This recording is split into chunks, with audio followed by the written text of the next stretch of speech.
to your community. This is Chris 6 News in your neighborhood. Well, we're starting to see a little bit more activity in the tropics, and as we're going into the month of August, those typical tracks and storm formation areas could potentially take them into the Gulf or the eastern seaboard. We'll talk a little bit more about what this could mean for our forecast coming up in a few more minutes. Water is a precious resource, and city leaders are looking for ways to save it up for some not-so-rainy days. Coming up, I'll tell you why a temporary stop to water releases from our reservoirs could be coming soon. If you're a music lover, listen up. I'm Jada Strayer, and coming up, an event in downtown Corpus Christi that you don't want to miss.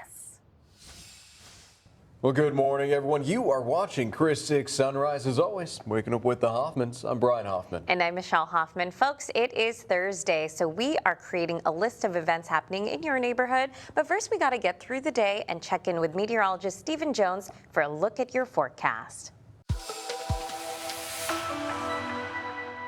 Well, hey there and happy Thursday, Coastal Bend. Starting us off with our weather headlines as we're heading out there, expecting plenty of sunshine once again as we're heading into our Thursday afternoon. Going to be hot and humid out there as we go on up into the mid-90s, upper 90s, and even a few triple digits for our western neighborhoods. Also going to be a little breezy with gusts up to 30 or even 35 miles an hour at times, and also a little bit of that tropical trouble going on in the Atlantic. We're watching the tropics out there. We officially had Cristobal named yesterday and could see our next named storm as we're heading out there through the next few days. For now in the Coastal Bend, though, here on our Thursday, only going to be chasing about 96 degrees for our daytime high here in Corpus Christi with a pretty quick warm up by noon, already up to 93 degrees, 95 by 3 p.m. and then topping out probably at 96 by that 4 p.m. hour before we start that nightly cool down, and also a little breezy out there like we talked about with gusts up to 30 to 35 miles an hour. Now it's not going to be going anywhere in terms of the humidity anytime soon. Through the next few days on the muggy meter, still riding that very humid to oppressive category with dew points as high as 75 to even 80 degrees at times.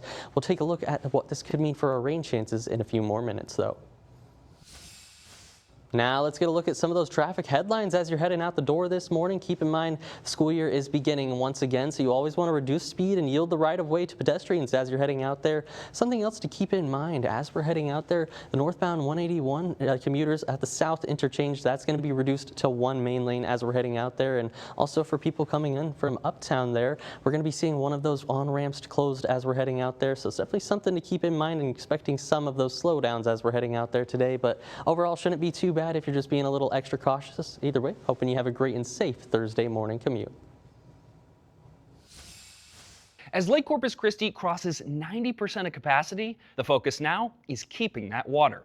Hey everyone, I'm Drew Bishop, and stopping the water releases from our reservoirs has become a priority for city leaders and residents. And now, an application has been submitted to the state to temporarily stop those releases. Corpus Christi's reservoirs are on the rise, sitting at 43% of combined capacity as of Wednesday. But city manager Peter Zanoni is not satisfied. 30%, 40% combined water levels is not a lot.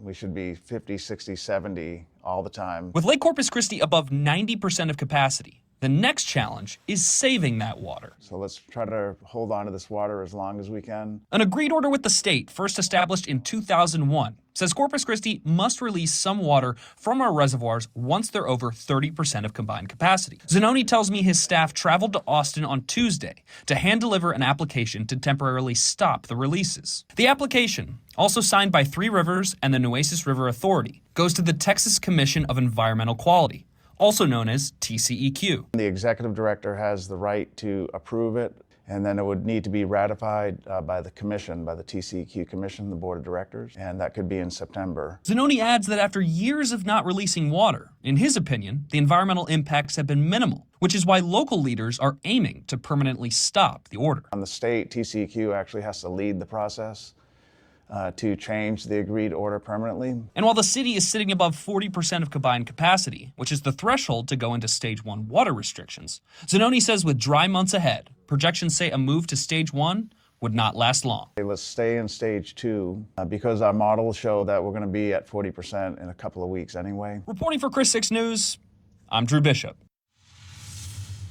Refugio Mayor Wanda Dukes and City Secretary Callie Schreckengoss are out of jail after both were arrested by Texas Rangers following a grand jury indictment. According to a Texas Ranger, a grand jury issued the indictments Tuesday, charging both women with misapplication of fiduciary property or property of a financial institution involving at least $300,000. The Ranger says the grand jury also issued capiases, essentially arrest warrants, and the Texas Rangers made the arrest Wednesday. Chris 6 saw Mayor Dukes leaving the Refugio County Jail Wednesday.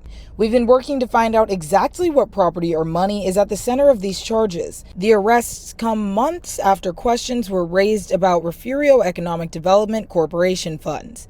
In January, the Refugio County Press reported that aldermen voted to remove Dukes from the EDC board amid allegations of a conflict of interest involving EDC funds. The newspaper reported an EDC board member said between $600,000 and $800,000 in EDC funds had been used by the city for other purposes without approval from the city council or EDC board. At the time, Duke said the money wasn't transferred but had been borrowed and was supposed to be replaced when FEMA money came back. We have not yet confirmed whether those EDC funds are the same funds referenced in the indictments. The city is now responding to the indictments. The city is aware of the indictments that were delivered today, and we are taking steps in order to preserve the city's resources. We want to make it clear that the city believes in the principle of innocent until proven guilty, and that we're not drawing any conclusions about the indictments that were delivered today. Gush says the city has scheduled a meeting for next week. However, we have called a special meeting for next week, Tuesday night, in order to take any steps necessary to preserve the city resources. We went to City Hall looking for answers, but city employees told us the city secretary and city manager were unavailable. The sheriff's office also told us it did not have information on the case because it has been passed along to the Texas Rangers. We've requested copies of the indictments from the Refugio County District Clerk, but we were told those documents were not yet available. Right now, we're still working to learn more about the specific allegations against Duke and Schreckengost, including what money is involved and what role each woman is accused of playing. Reporting in Refugio, Reagan Garvin, Chris 6 News. Nueces County ESD 2, along with both Corpus Christi Fire Department and NAS, posted Wednesday evening about responding to a fire. So crews rushed Easy Circle, that's near Whitney, for a reported house fire. They arrived to find a fence and backyard burning instead. Firefighters were able to quickly put the flames out. Thankfully, no one was hurt. However, officials warn that grass remains very dry despite recent rain. Chris 6 is teaming up with the Gulf Coast Humane Society to help with the annual Clear the Shelters campaign. Today we want to introduce you to Gabi. He's a 3-year-old sleek black cat full of affection. Gabi loves to cuddle and is ready to settle into a home to shower him with love. He's already neutered but does carry FIV, which means he would do best as your only kitty. However, that won't stop him from being a devoted companion. You can visit the shelter to adopt him today. The Robstown Volunteer Fire Department is looking for new recruits. They're hosting a recruitment event this Saturday from 10 to noon. It will be located at its station on 516 East Avenue B. Applicants must be at least 18 years old, and you also need a valid driver's license and must pass a background check. New members will get in-house training to respond to calls. Body camera video shows North Texas Sheriff's deputies saving a man from a burning vehicle. This video is from Wise County, northwest of Dallas. The Sheriff's Office worked with neighboring agencies to respond on the ground and in the air. They did not release the cause of the fire or the condition of the person pulled from the car. I'm Jada Strayer in downtown, and Music Walk is coming back for a 4th year. Here's what you can expect when the event takes place. Downtown Corpus Christi is preparing to showcase more than 60 musicians across multiple genres, from hip-hop to acoustic to mariachi. The 4th annual Music Walk builds on the success of the monthly First Friday Art Walk. Music Walk has always brought tons of people to downtown, and so on the first Friday always brings people to town, and when you have Music Walk also integrated with it, it kind of boosts the capacity a little bit, so we get people that travel in from out of the city and also people from the cities. This year features a new format with less production cost and more street musicians. The event transforms downtown into what organizers call an open walking stage, with performances happening throughout the area. Music will be almost on every block downtown. And so it'll kind of be like a busking situation where we have a couple of stages set up. But we also have kind of little spots on the street. And so you'll be able to walk, and really every block you walk, you'll be able to see a different kind of music. The musicians change out about every 30 to 45 minutes. And so you can literally make the rounds downtown, multiple times and see different music every time you make the rounds. The free, family-friendly event celebrates Corpus Christi's designation as a music-friendly Texas community, a recognition earned in 2023 from the Texas Music Office for supporting local musicians and venues. There's nothing better than music, especially South Texas music, and music is us. I don't care who you are, everybody loves music, everybody has their own tune. So what we're doing is we're promoting travel tourism, and we're doing it through music. The best type of music is live music, and we've got that coming in September on Music Walk.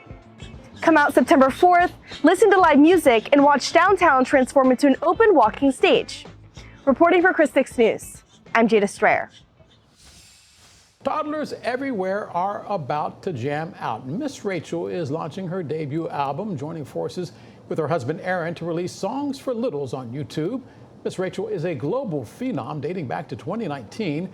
Their debut album, titled I'm So Happy, will include songs from the show. The first single, I Love a Rainbow, is out now. The release date is September 25th. Watching Chris 6, a part of the Scripps News Group. Well, hey there and happy Thursday, Coastal Bend. Getting a look at the big weather picture as we're heading out there across the Lone Star State. Pretty quiet for most of us. Not even too much cloud cover to report here in the Coastal Bend right now, but as we're heading through the next few hours, could see definitely some of those low puffy cumulus clouds as we're heading in towards lunchtime. That's where temperatures are already up into the lower and mid 90s, and as we're heading in towards peak heating, once again, expecting a few of those triple digits for our western neighborhoods. If you're very lucky though, could find one or two of those isolated sea breeze showers, but the by far majority of us going to be staying dry as we're heading out there today. Closer to the coast, expecting closer to 90 degrees there in Rockport or Port Aransas, but still going to be feeling like those upper 90s, if not the triple digit mark, thanks to that humidity. Now, as we're heading in towards our Friday morning, we could see the 70s and 80s and maybe even one or two of those isolated showers, but I think the best chance is going to be as we're heading in towards tomorrow afternoon with peak heating and that sea breeze in full effect. Where we're not seeing the rain showers, that's where we're still going to be in the upper 90s, if not the century mark, so still going to be very toasty out there, but if you do see one of those showers, count yourself lucky. It's going to be a little bit cooler thanks to that rain cooled air. For now though, we're going to be seeing the heat risk forecast into that moderate, major, and then even extreme heat risk as we work our way inland today. Still sticks around pretty much into tomorrow and gets a little bit better into Saturday with the reduction of that extreme heat risk as we work our way inland, but either way, still going to be very toasty as we're going through the next few days, and want to remember those heat safety practices here in the Coastal Bend. Something else we're watching is definitely the tropics right now. We officially had Tropical Storm Cristobal yesterday. Starting to decrease in strength out there now, back down to a tropical depression. But we have these next areas of interest we're watching right now. This first one that you see outlined in red has an 80% chance of development as we're heading through the next 48 hours. And right behind it on the tail end here in orange, that's going to be about a 50% chance of development as we head through the next 7 days. So definitely a couple areas that we're going to be watching very closely. In terms of our rain chances for now, though, here in the Coastal Bend, going to be coming in pretty dry on the board and just going to be seeing those isolated sea breeze showers if you're lucky tomorrow. For the rest of the 7-day forecast, definitely just feeling like summer with daytime highs in the mid to upper 90s.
set for release this December on HBO Max.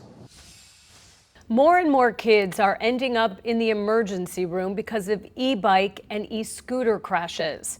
A new study found ER visits involving children on e-bikes and e-scooters jumped more than 670% between 2023 and this year.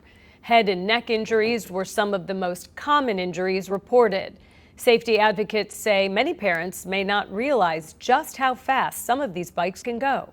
Some of these bikes go 60 miles an hour. You have parents that are removing the regulators, the governors on these bikes. Their kids are crashing, they're injuring others and themselves. And these crashes are now making it into the courtroom. In California, some parents have even faced criminal charges tied to reckless e-bike riding involving their children.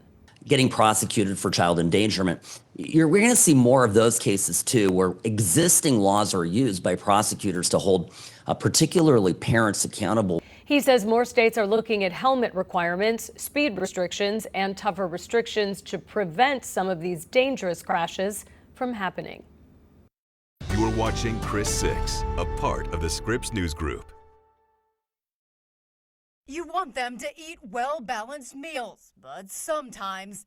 Yeah, half sandwich. Oh. That's easier said than done. The one thing to avoid is what your child won't like and won't eat. Catherine Sherry with Children's Healthcare of Atlanta says if your child wants to try school lunches, to go over the menu and pick the days that will appease their palate. She says schools have to follow rules and regulations regarding what's served. There is going to be a fruit, a vegetable, a protein, and a carb on that plate. So it really is a balanced meal. But picky eaters may want to pack their lunch, and Sherry says providing them with a healthy meal they'll actually eat doesn't have to be hard. She says to involve them. Take the kids to the grocery store or ask them what type of fruit or vegetable do you want in your lunch this week. Making it fun can also help. Try ham and cheese roll-ups with hummus, whole wheat pita, celery, and a banana, or deconstructed tacos, ground beef, guacamole, whole wheat tortilla, lettuce and tomato, and watermelon,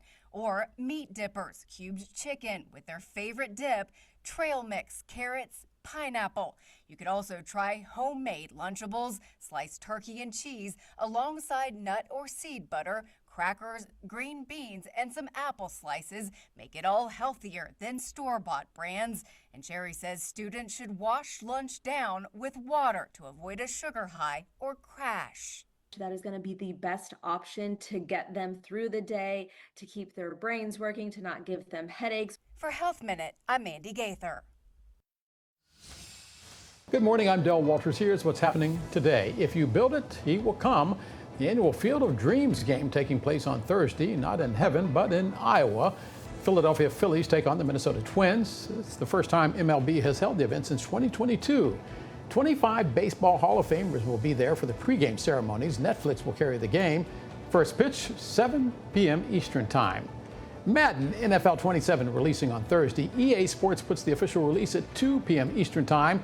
This year's cover athlete is Chicago Bears quarterback Caleb Williams. He is the first Bear ever to grace the cover. EA Sports saying there will be updates to gameplay, franchise mode, superstar, and ultimate team.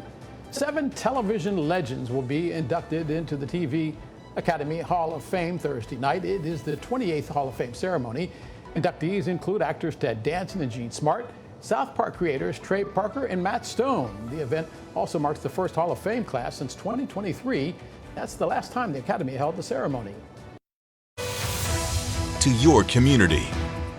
This is Chris 6 News. In your neighborhood.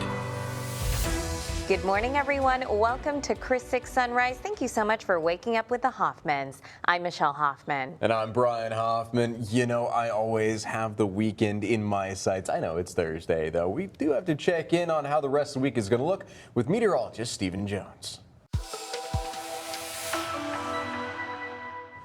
Well, hey there, Coastal Bend. Getting a look at our temperature almanac from yesterday for our Wednesday. Things got very warm over at the International Airport, up towards 99 degrees for our daytime high here in town, just shy of that record 101 we set back in 2014, and definitely above the normal where we should be for this time of year. We should be closer towards 96 degrees for this time of year. Taking a look at the bus stop forecast as we're getting the school year back into effect. On the way to school this morning, going to be closer to 82 degrees here in Corpus Christi with partly cloudy skies. More of those 70s as you work your way inland, but as we're on the way home, all of us going to be into those mid and upper 90s, about 95 degrees here in town with a pretty strong breeze out of the southeast, closer to 30 miles an hour, if not 35 miles an hour at times. So definitely something to keep in mind as we're heading out there. Now there is some tropical trouble also to take into account. We're looking at these two areas of interest down into the central Atlantic, and you can see it's got an 80% chance through the next 48 hours and 7 days for this first area of interest. This next one right behind it, this next invest, going to be about 30% and 50% as we're heading through the next few days, something we're going to be watching about for potentially our next named storm. Now let's get a look at some of those traffic tips before you're hitting the roadways this Thursday morning. Keep in mind something we were seeing yesterday for SPID drivers heading eastbound to that crosstown ramp. We were seeing intermittent lane closures, which definitely caused some slowdowns as we were heading out there yesterday. And also something we saw begin this week, the new school year is starting out there. So you definitely want to reduce speed when you're in those school zones and of course yield the right of way to pedestrians as we're heading out there. And of course, not to mention if you run into any of those school buses with their lights out, the stop signs, just make sure to stop on the roadways. Either way, hoping you have a great and safe Thursday morning commute as you're heading out there. Hey there, Coastal Bend. It's your neighborhood news reporter, Jordan Benavides, and I'm here at Lake Corpus Christi. After all the water that we've seen flow in, I'm back for one more update on lake levels. Since my last visit out to the lake, the water has risen over 30% from 57 to just over 91%, its highest since late 2021. Within 5 months, we saw the lake recover from falling to as low as 8%. Looking here at these same locations over the course of our coverage, the visual differences are very clear. The area is now full of greenery and wildlife once again, and the residents in the area are back in the water. The dramatic turnaround of our lake has sparked plenty of talk around the state about how to preserve the reservoir and keep it from falling to record lows again. As the work continues, residents at the lake will continue to enjoy the water. Reporting from Lake Corpus Christi, I'm Jordan Benavides, Chris 6 News. People in the Midwest are waking up to severe storm damage and heavy flooding. I'm Ashley Glass with the headlines we're covering here at Scripps News. Indiana got the worst of it overnight. This video posted by Indiana governor shows a tree partially uprooted and leaning against a home. Other social media videos show washed out roads and emergency crews busy at work. Some areas got more than 8 inches of rain in just 24 hours. More storms are expected in the Midwest today, but the worst of it will likely be in Iowa and Nebraska. 2 pilots are dead after an Apache military helicopter crashed in Texas on Wednesday. Happened about 20 miles from Fort Hood. Authorities say the helicopter crashed in a field, sparking a fire and evacuation orders for some locals. They say the helicopter did not hit any structures or people. No word yet what caused the crash. Someone's waking up with $1 billion lottery ticket in their pocket. That person bought the single winning ticket in Illinois. Final jackpot was $1.4 billion. So now the big decision, take 30 payments over 29 years or a lump sum of $433 million. No word yet on the identity of the winner.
News, sponsored by Ewald Kubota.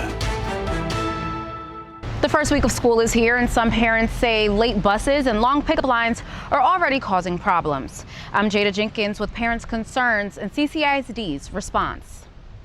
Water is a precious resource, and city leaders are looking for ways to save it up for some not-so-rainy days. Coming up, I'll tell you why a temporary stop to water releases from our reservoirs could be coming soon. Hey everyone, I'm Laura Liska at Hornet Stadium. Flower Bluff is once again ranked in the top 25 for UIL 5A Division I's preseason rankings. The Hornets return a stud running back, building chemistry with the new quarterbacks. Meet this year's Hornets in sports.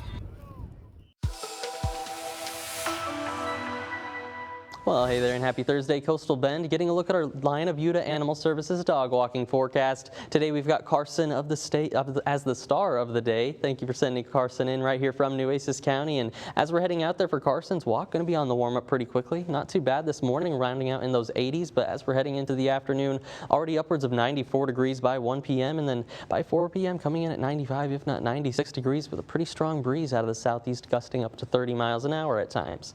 Now we do have a little bit of tropical trouble to talk about out there. We do have Tropical Depression Cristobal right now. Sustained winds of around 35 miles an hour was our third named storm of the year. This was only named yesterday and really just going to be staying out there way into the Atlantic as we're heading out there right now. The next areas of interest we're going to be watching off for, though, that's further down into southern portions of the Atlantic from between South America and Africa.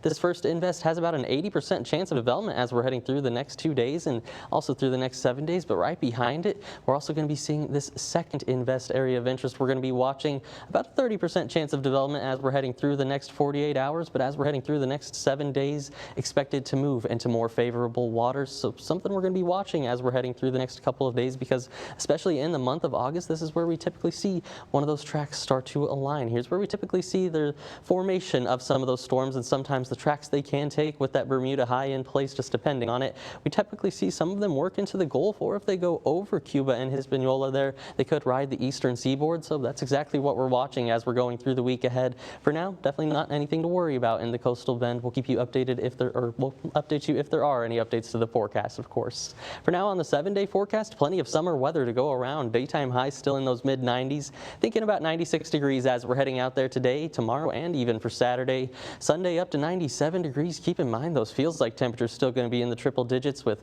overnight lows definitely feeling the mugginess in those upper 70s and near 80 degrees. As Lake Corpus Christi crosses 90% of capacity, the focus now is keeping that water. Hey everyone, I'm Drew Bishop, and stopping the water releases from our reservoirs has become a priority for city leaders and residents. And now, an application has been submitted to the state to temporarily stop those releases. Corpus Christi's reservoirs are on the rise, sitting at 43% of combined capacity as of Wednesday. But City Manager Peter Zanoni is not satisfied. 30%, 40% combined water levels is not a lot. We should be 50, 60, 70 all the time. With Lake Corpus Christi above 90% of capacity, the next challenge is saving that water. So let's try to hold on to this water as long as we can. An agreed order with the state, first established in 2001, says Corpus Christi must release some water from our reservoirs once they're over 30% of combined capacity. Zanoni tells me his staff traveled to Austin on Tuesday to hand-deliver an application to temporarily stop the releases. The application, also signed by Three Rivers and the Nueces River Authority, goes to the Texas Commission of Environmental Quality, also known as TCEQ. The executive director has the right to approve it, and then it would need to be ratified by the commission, by the TCEQ commission, the board of directors, and that could be in September. Zanoni adds that after years of not releasing water, in his opinion, the environmental impacts have been minimal, which is why local leaders are aiming to permanently stop the order. On the state, TCEQ actually has to lead the process to change the agreed order permanently. And while the city is sitting above 40% of combined capacity, which is the threshold to go into Stage 1 water restrictions, Zanoni says with dry months ahead, projections say a move to Stage 1 would not last long. Let's stay in Stage 2 because our models show that we're going to be at 40% in a couple of weeks anyway. Reporting for Chris 6 News, I'm Drew Bishop. Refugio Mayor Wanda Dukes and City Secretary Callie Schreckengoss are out of jail after both were arrested by Texas Rangers following a grand jury indictment. According to a Texas Ranger, a grand jury issued the indictments Tuesday, charging both women with misapplication of fiduciary property or property of a financial institution involving at least $300,000. The Ranger says the grand jury also issued capiases, essentially arrest warrants, and the Texas Rangers made the arrest Wednesday. Chris 6 saw Mayor Dukes leaving the Refugio County Jail Wednesday. We've been working to find out exactly what property or money is at the center of these charges. The arrests come months after questions were raised about Refugio Economic Development Corporation funds. In January, the Refugio County Press reported that aldermen voted to remove Dukes from the EDC board amid allegations of a conflict of interest involving EDC funds. The newspaper reported an EDC board member said between $600,000 and $800,000 in EDC funds had been used by the city for other purposes without approval from the city council or EDC board. At the time, Duke said the money wasn't transferred but had been borrowed and was supposed to be replaced when FEMA money came back. We have not yet confirmed whether those EDC funds are the same funds referenced in the indictments. The city is now responding to the indictments. The city is aware of the indictments that were delivered today, and we are taking steps in order to preserve the city's resources. We want to make it clear that the city believes in the principle of innocent until proven guilty, and that we're not drawing any conclusions about the indictments that were delivered today. Gush says the city has scheduled a meeting for next week. However, we have called a special meeting for next week, Tuesday night, in order to take any steps necessary to preserve the city resources. We went to City Hall looking for answers, but city employees told us the city secretary and city manager were unavailable. The sheriff's office also told us it did not have information on the case because it has been passed along to the Texas Rangers. We've requested copies of the indictments from the Refugio County District Clerk, but we were told those documents were not yet available. Right now, we're still working to learn more about the specific allegations against Duke and Schreckengost, including what money is involved and what role each woman is accused of playing. Reporting in Refugio, Reagan Garvin, Chris 6 News. The first week of school is here, and some parents say late buses and long pickup lines are already causing problems. I'm Jada Jenkins with Parents' Concerns and CCISD's response. A few days ago, I sat down with CCISD's Director of Transportation, who warned there could be delays during the first few days of school.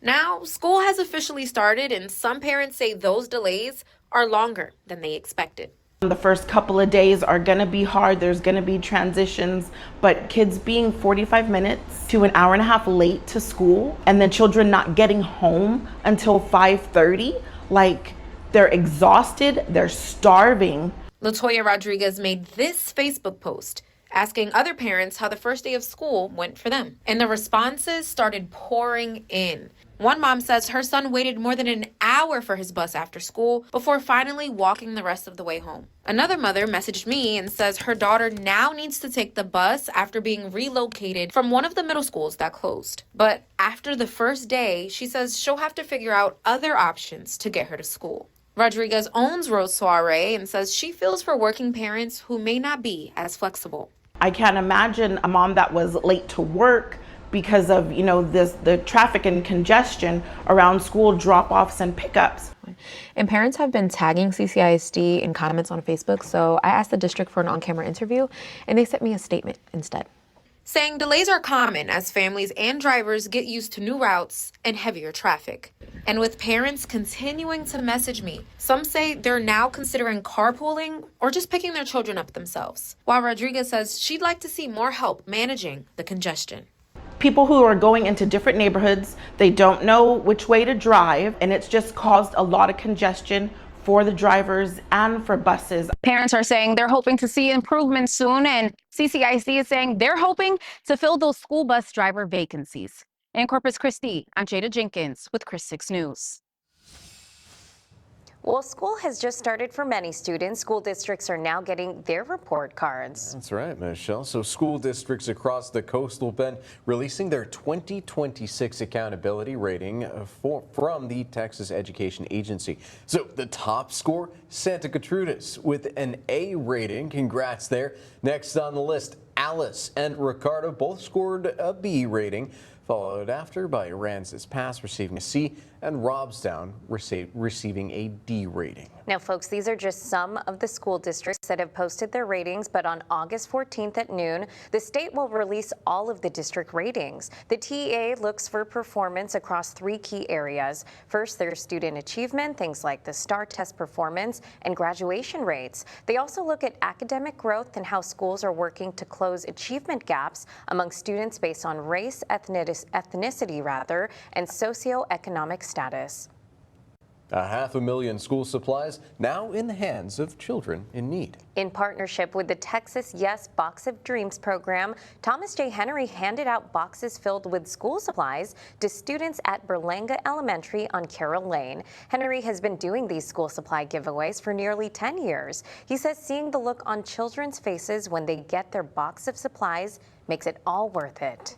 They're just developing their little brains and they're developing their personalities. And so being able to see that at these giveaways throughout Texas is really, really exciting because, you know, we all like seeing the beginning journey of life, and that's what we're seeing, the beginning journey of their education and their development. Thomas J. Henry and Texas Yes hold similar giveaways in Austin, San Antonio, and Dallas. Texas Yes is a nonprofit that provides students with school supplies and other resources to help them achieve academic success. Body camera video shows North Texas Sheriff's deputies saving a man from a burning vehicle. This video is from Wise County, northwest of Dallas. The Sheriff's Office worked with neighboring agencies to respond on the ground and in the air. They did not release the cause of the fire or the condition of the person pulled from the car.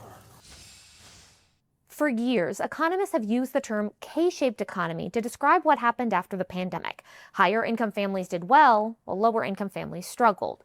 Well, new data shows that disparity could be narrowing, but economists warn the story is a bit more complicated than it looks. Higher income Americans spent a lot on travel, housing, and luxury goods just a few years ago, while many lower income households were struggling with inflation and rising costs. Now, new data suggests that spending gap might be narrowing.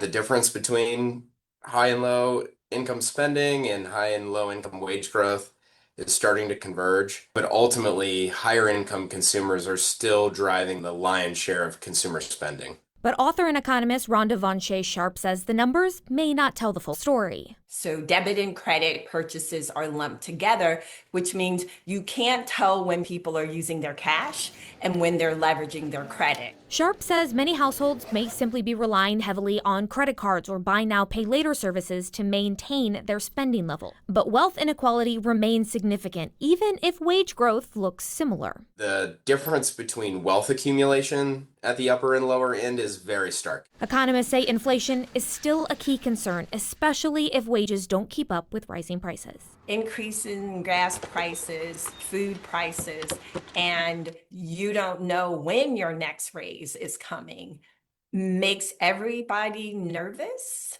and uncomfortable. Economists say how long this shift lasts likely depends on inflation, wages, and how much Americans spend in the months ahead. Stephanie Liebergen, Scripps News Group. Hey everyone, I'm Laura Soliska at Hornets Stadium, where fans are anxiously waiting to fill up the stands for game day. The Hornets are ranked number 25 in UIL 5A Division I's preseason poll. Now, while they don't have a lot of returning varsity starters, they do have a lot of guys coming back that got playing experience. Come on. Oh, they've been working their tails off. Like I said, just because you started last year don't mean you start. Sam's got to work too, you know, just because he started last year and stuff. O-line and D-line have been thumping since the spring. So there's a bunch of battles going on right now for those positions. The Hornets return 4 varsity starters on offense, bringing back senior running back Sam Smith, who recently announced his commitment to play college football at Air Force. Last year, he rushed for 1,137 yards, scoring 24 touchdowns through 12 games. He'll help the new quarterbacks that are battling for the starting role get comfortable. Yeah, I mean, I think all of them are very vocal and they're all very good guys. I mean, I really have a good relationship with all of them, so yeah, I mean, I just think they're all great people and they all have great work ethics. Flower Bluff's defense returns 3 starters with their veteran experience mostly in the secondary, like district preseason defensive MVP Raymond Aguilar. with Ray Aguilar and Mesky back there, and we got some guys who've been in the system for a while, and so their leadership, it's working really, really well, helping coach up the younger kids along with us. I like that they don't give up, no matter how hard it gets, and we definitely get 11 hats to the ball. The Hornets' new District 15 and 5A Division I includes Veterans Memorial, Carroll, and 4 Valley teams. Flower Bluff has a tough non-district schedule that's going to help prepare them for district and hopefully playoffs. Yeah, I mean, I plan on us coming out strong. We're going to come out hot. We're going to come guns blazing. I'm just really excited. Flower Bluff kicks off the season for our game of the week against the Miller Buccaneers on Friday, August 28th at 7:30 p.m. at Hornet Stadium. I'm Larissa Liska, Chris 6 Sports. Now, 6 things to know before you go. Well, the city is taking steps to protect its wastewater treatment plants from extreme weather. City Council approved the purchase of 2 emergency backup generators. Generators will go to the Oso and Greenwood facilities. This will keep the plants running during hurricanes and severe freezes. The Greenwood plant is also getting a major flood protection upgrade as well. There's still 1 more week left in this summer's Bay Jammin' concert series, but this Friday is your last chance to catch a free movie with family and friends at the Cole Park Amphitheater. Its free movie is How to Train Your Dragon. If you would like to catch some free music tonight, Cat and the Nat 20s and the Scarecrow People will be performing for the second to last concert series of the summer. Well, the Oasis Animal Services want to help you find a new best friend. Agency is teaming up with Tractor Supply Company for a dog adoption event.